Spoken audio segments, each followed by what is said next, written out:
伫咧新北树林，最近是有民众甲规地大块玻璃直接放去粪扫车车顶，结果玻璃煞熊熊崩破，被害人险险就去互碎玻璃甲写着。环保局嘛呼吁民众，这玻璃是爱回收的，袂使直接放去粪扫车，违规上重会当罚到6000。暗时等粪扫的时间，一位穿红衫的查某人手提一大块玻璃，按算等到粪扫车。 玻璃接触到压缩机，又被弹到内底，当场“砰”一声，对民众的手头劈开，一声就脆糊糊。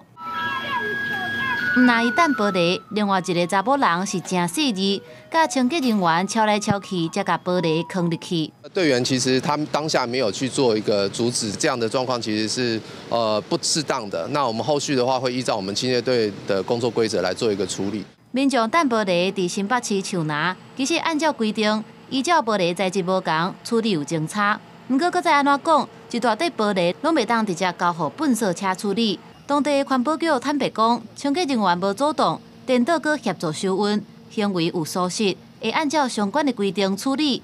港部来加强教育训练。有大型的玻璃，把它敲碎啊，然后包起来，可以资源回收。如果是遇到大片的，我会把它放在那个就是一个地方，然后打电话给公所的人，然后请他来处理。拄到玻璃要回收，民众的做法有争差。新北环保局表示，干那强化玻璃爱卡好脆、包好势，才会当等粪扫车。其他材质的玻璃拢爱回收，若是体积上大，搁爱联络专车来回收。那常见的话，其实又带有危险性的，其实我们最常要宣导的就是像打火机、行动电源这些东西。那如果他执意要交付呢，或者直接就是把它丢进我们垃圾车里面的话，我们可以依照废弃物清理法来做一个告发处分。除了玻璃处理，大家不袂清楚，行动电源赖达毛人等唔掉去，引起着火事故。